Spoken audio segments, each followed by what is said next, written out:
you know what they're going through.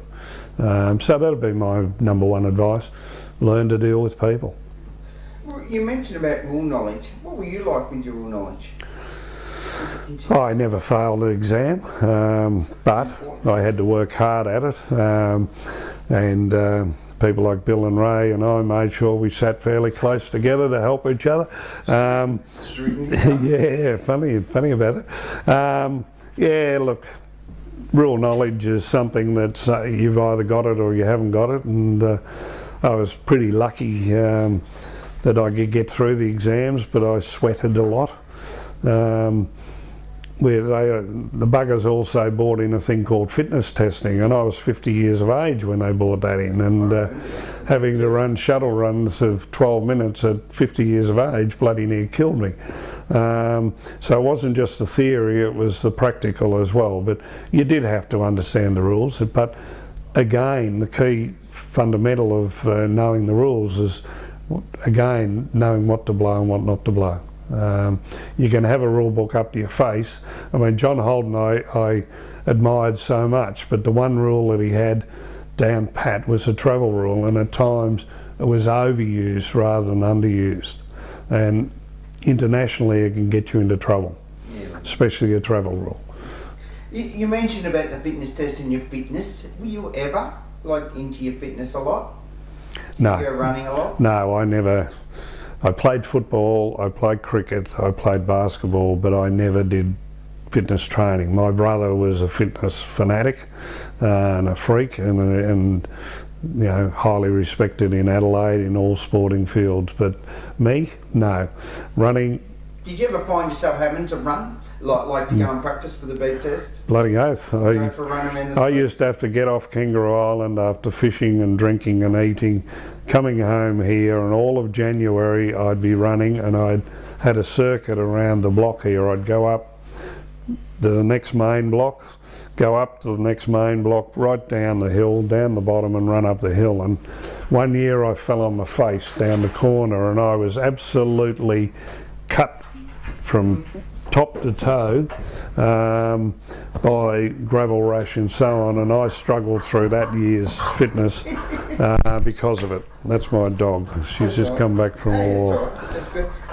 You've put your time in, as much as a referee, but also the VBRA. You haven't just been out there refereeing. What was your involvement in the VBRA? Look, I'm one of these people, you're either all in or you're all out, and too many officials didn't get involved in the, I won't say the politics of the sport, I'll say the hard work of the sport basically. I was on the VBRA executive for probably 30 years, I suppose, all up.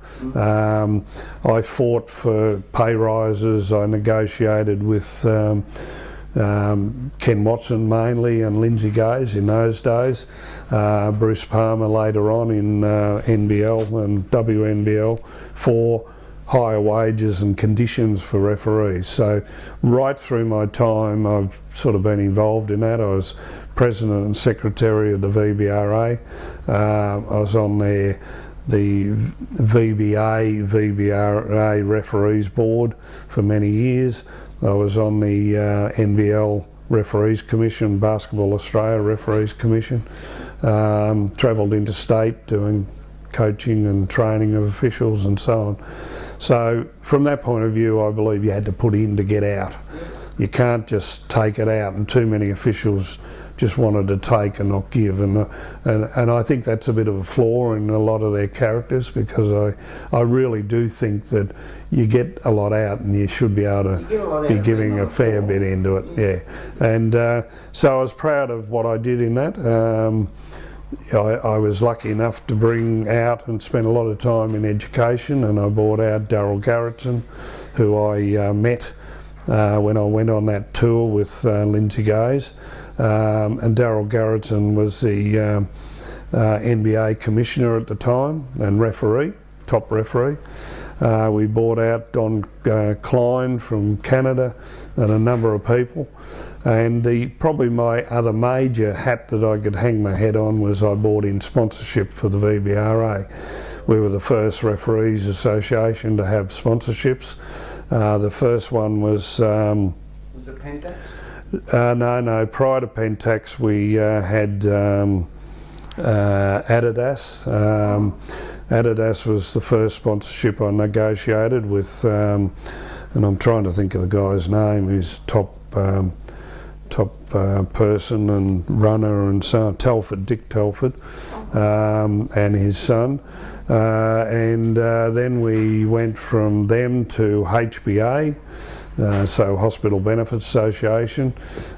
Became. You guys used to wear your blue uniform? Yeah, blue uniform with HBA, and Adidas sponsored the shirts that we wore. And then we went to Pentax, which is a mate of mine, all of $5,000. But that money was used to bring the people out from the States. That money was used on the real hardcore education that we never had. It was all word of mouth. It was all learning from the Henrys and the Dicks, and so we started to get international influence.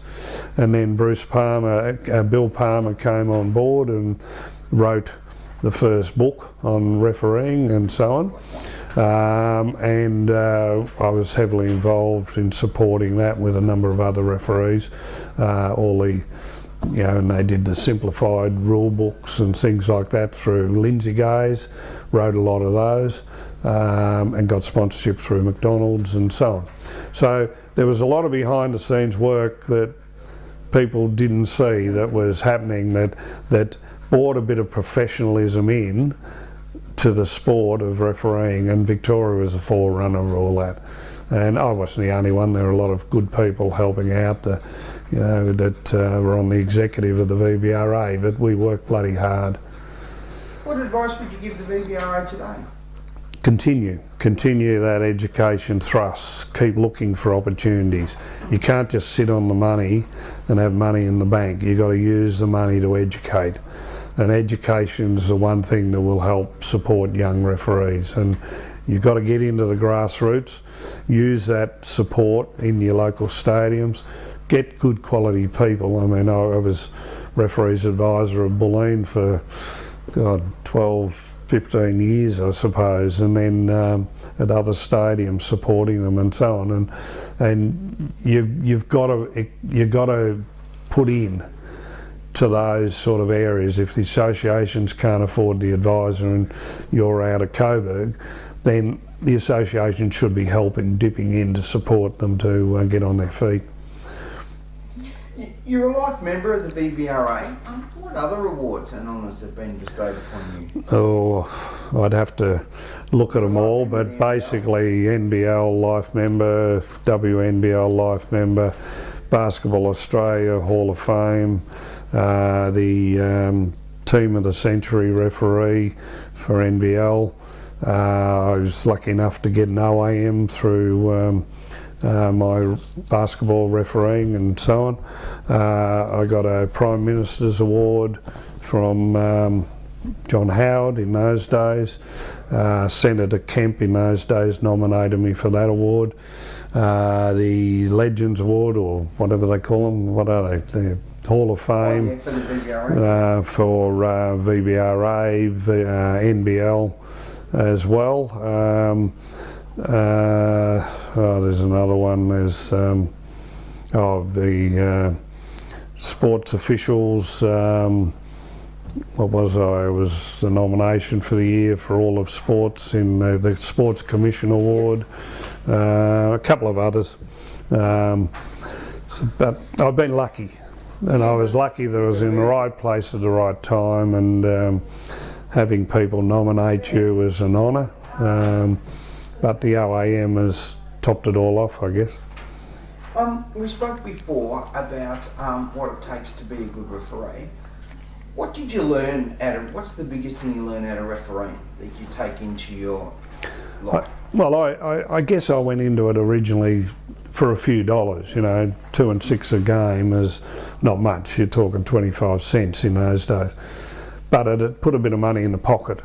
But I quickly found out I loved it. I really enjoyed the companionship, meeting players and coaches and being involved, country Victoria, I just got so much out of going there and refereeing 100 degrees on outside courts at Kyneton and, you know, Swan Hill and those places in those days, and then luckily seeing it evolve into stadiums in all of those centres, and I guess being part of the game growing up, I found out that I loved it, and the money was not the real thing. It was the fact that you could get a reward out of it. I travelled the world.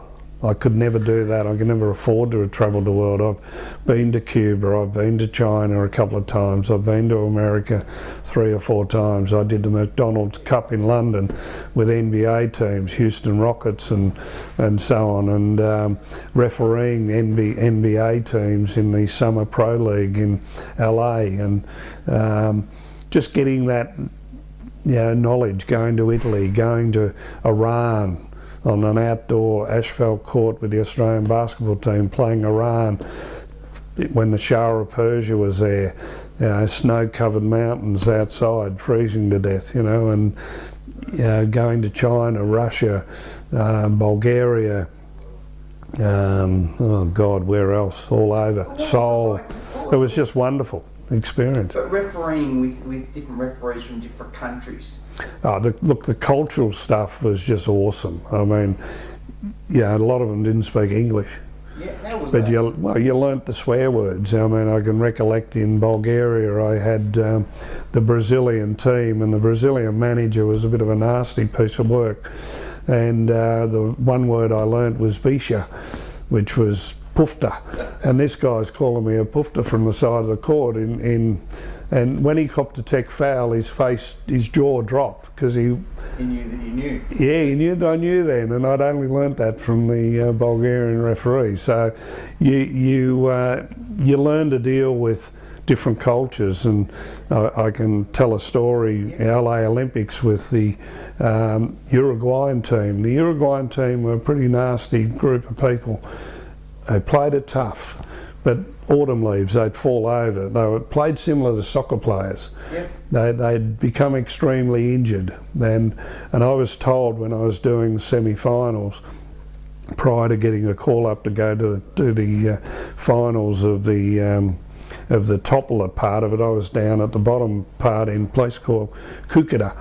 And I was given the word by the basketball people, don't tolerate it. So I didn't. I gave them a warning, if the guy's not up off the floor in 5 seconds, you know, boom, tech foul. So I did. So I gained the respect by dealing with them a little bit differently. Poor old John Holden got the LA Olympics, and he unfortunately got the Uruguayan team. And John didn't tolerate nonsense either, but unfortunately he ended up on the court for over an hour at the end of the game. He couldn't leave the court because they were ready to kill him. And John had to get a police guard to get him off the court, and I think that probably hurt him a lot on that particular game at the LA Olympics, because he probably wasn't rewarded with better games after. But it was because he stood up to them, and they were tough. And a lot of these teams, you go to, well, my first experience of China was the big Chinese girl, you know, and you're refereeing a friendship basketball game. But in those games, every Chinese smoked, and every Chinese spat, and every Chinese had a spittoon around the side of the stadium that was overflowing. And you're dealing with a different culture. You know, 20 odd years later, that doesn't happen. No. You know, smoke-filled stadiums and so on, and learning to deal with those people. You know, going to Russia, and you got referees that want to go out boozing, and you know, want to go for massages with bloody gum leaf branches and all this, and you're trying to pick up that culture that you never experienced in Australia, never seen it. But it was brilliant. You know, I learned a lot. What was the best bit of advice you got as a referee? Oh, look, I admired people like the Lindsay Gazers. I admired people like the Ken Watsons, and they gave me, Ken, funnily enough, gave me a break through a bloke called Ken Cole. And Ken Cole was another character of of basketball, and Ken and I got on very, very well, but we had our moments. I'd reported him 2 or 3 times. He got rubbed out a few times, and but I refereed on Court 9, Albert Park, women's. I was a B grade referee. I got a call. Well, Ken Watson came and tapped me on the shoulder. He said, "You're interested in going to Surfers Paradise?" And I said, "What do you mean?" He said, "Oh, the Australian Championships are up in Surfers Paradise." And I said, "God, yeah, I'll jump at that." So I ended up going up there, and Sid Taylor was the referee's advisor and coach up there at the time, and as it turned out, I refereed and I got my Australian badge. Boom, I went from B grade to Australian badge holder, which embarrassed them back here because they then had to give me an A grade. But it alienated a lot of people, because people like Gordon McGough and Carl Brooks and a few others, they'd been trying to get an Australian badge for a long time. So I've come back into a bit of a hostile environment, but I'd got supported by the Ken Watsons. But then the other advice I got, I guess, was from Lindsay, who rang me up and said, "Don't retire. We need you. We need you still to be involved in refereeing to help the young people to develop the 3 referee games so as we can develop more officials, not in Victoria, but interstate." Because in those days you had the 1 or 2 referees interstate, but you didn't have the backups, and the cost of flying Victorian referees everywhere was astronomical. So what it did was kept me in the game longer. So I think that bit of advice was probably the best bit of advice I ever had. And just speaking to people in America and different places where you got a little bit of more of an insight on what real officiating's all about at NBA level and so on. So I suppose those sorts of things were pretty good advice, but also dealing with people. Bit of research. You've got a very close link to the referee program in Tasmania.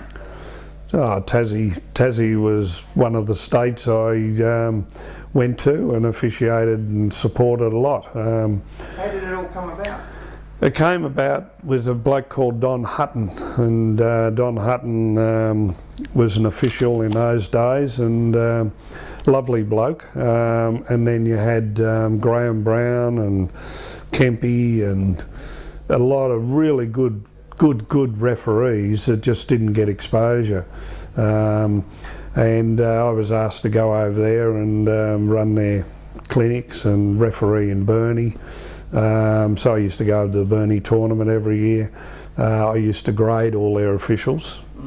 Used to go to Hobart quite often, Devonport and so on, but mainly Burnie. And at the Burnie tournament, Don was one of the officials, and he was the advisor for the state. Don unfortunately got killed in a car accident. We then struck a medal called the Don Hutton Memorial Medal, which I was lucky enough to win a lot of them through women, and through they were awarded at the Australian Championships and different championships. So that's how that happened. And I was there regularly. They'd fly me over. I actually was lucky once to fly over and officiate, and came back on a plane that the then Premier of Victoria flew on, and I was the only person on the plane, and they had all hors d'oeuvres and champagne, and sat in the cockpit as we landed in Melbourne with me and 2 hostesses, so and a couple of pilots. So it was a terrific time. Tassie's a great place. Yeah, good. I'm actually going over there in a couple of weeks with friends, so I'm hoping to catch up with a couple of Graham Browns of the world. Referees and I suppose elite athletes have idiosyncrasies. and stuff and routines and rituals they go through? You're talking about Billy Mildenhall now, lagging me on my my obsessive compulsive bit about trying to be neat, and Billy always kicking my shoes out. And something about straight shoes? Oh yeah, well I'm a neat person. I was always a tidy person. I always liked to be prepared before I went out, but I was a nervous type of referee. Yeah. I think all referees get nervous, but I'm extremely nervous prior to a game until you get that first call in and the game starts and the whistle goes, and then the nerves go. But no, I was extremely nervous type of person. Tell us about a time. Can I just go back to the Billy one, because I know he bought that up. At least I didn't use eye makeup prior to games, and in Billy in those days had a bit of trouble with puffy eyebrows, and so he used the rectal cream for piles to rub under the eyes to get that better look when he was officiating, my mate Bill. Is that why he had shitty vision? Oh yes. Very neat boy, our Bill. Sydney, 4th floor, getting your bag thrown out. That was probably an embarrassment in a way, because referees are supposed to be above reproach, but staying at the Randwick Hotel, which we were a motel that we stayed at regularly, we were on the second floor or first floor or whatever it was, and Billy and Ray decided to be stupid, and things kept going over the balcony, and of course my bag, actually we had a bloke called Gordon McGough who worked for Johnson & Johnson, and he used to always give us packets of powder and all the Johnson's products, and but Billy threw my bag out and it had a bag of powder in there, but it wasn't closed, and of course it exploded when it hit the ground, and a few other things went out downstairs, but it was embarrassing for Billy, and then when they had to carry mattresses back up past the foyer. Oh no, you can see that.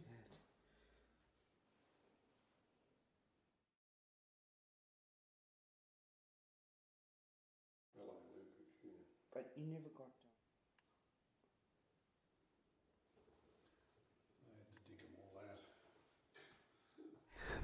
Yeah, going back to the fish, the problem is when it comes back I cryovac it and I freeze it. But then, as I said, Billy's never around. Billy's one of these people, he said he's going to come and visit, or he's going to go out to dinner or whatever, and he's always late or he doesn't turn up at all. So it goes via Ray Hunt, and it goes into Ray Hunt's freezer, and it never gets to Billy. So my advice to Billy is, when you want your fish, go and see Ray, or come and visit for once in your life. But no, I even had crayfish one year, but he didn't turn up for that, so bad luck, Billy. You were a very well-known person through basketball, through your career, and obviously a lot of people, as I said, knew you, that say hello to you at basketball games and the whole lot. There'd be a lot of times when you wouldn't even know them.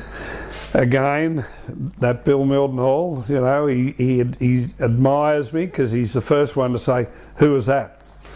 And I'd say, "Bucket if I know," because my line was always, "Hi, how are you?" and shake hands and enjoy that person's company. And a lot of times it was very hard to pick up everybody's name Australia-wide, but I must admit I was the same in teaching. A lot of kids I taught through the years, and a lot of them I would never remember their names, so it was always up front, "How are you?" "Hi," and meet them. But Billy wasn't brilliant at names either, but I'll tell you what, Ray Hunt's not bad. And apparently, the last one, all the hotels and motels all around the country have now been able to stock up. No, I don't collect that anymore. I'm not into their champagne. They're inferior for my greying hair and soaps. But we've just bought some hotel soap actually for Kangaroo Island, funnily enough. So there you go. I got a box of them. That's good. Eddie, we're done. You're a legend of the game. It's a person like yourself that helped us as referees. I come into the NBL in '93, and it's people like you that were able to help the referees of now, like Michael Aylan, Vaughan Mabry, Brad Gish, Tim Mills, the whole lot of them. And I still remember the first time I refereed with you at Bulleen. We did Nunawading, and it was Dean Utoff, Shane Heal, and all the rest of it. And way back then they had the call where you get in the front court, hold the ball, and you call timeout. Yep. Well, I was the trial referee, and you no idea of the rule, and you had to call it from the lead. No, that's all right. That's what you're there for, is supporting people with education. But look, we were lucky in Victoria. That's the one thing I will say about officiating. We were lucky because we had the volume of people. I guess one of the experiences I should have mentioned, and probably the best learning curve I ever had, was going down to Albert Park, refereeing championships on a Wednesday, refereeing the junior championships on the Friday, the men and women on Wednesday, championships on Friday, and then you'd referee Thursday night business houses, and maybe one or two other nights, Monday or whatever. But at the end of every night at Albert Park, it'd be work out how many cans we needed, and we'd shoot over, buy a slab or whatever, and we'd stand in the car park from 12 o'clock at night, sometimes till 4 a.m. And the whole time there were two things happening. One was predominantly talking about rules and calls and experiences of refereeing, and you had the people like Dick Mason, Gordon McGough, John Holden, and John's a teetotaler, and he'd still stand there, Jimmy Ralph, and you'd go through all that. And the other thing that happened was joke telling.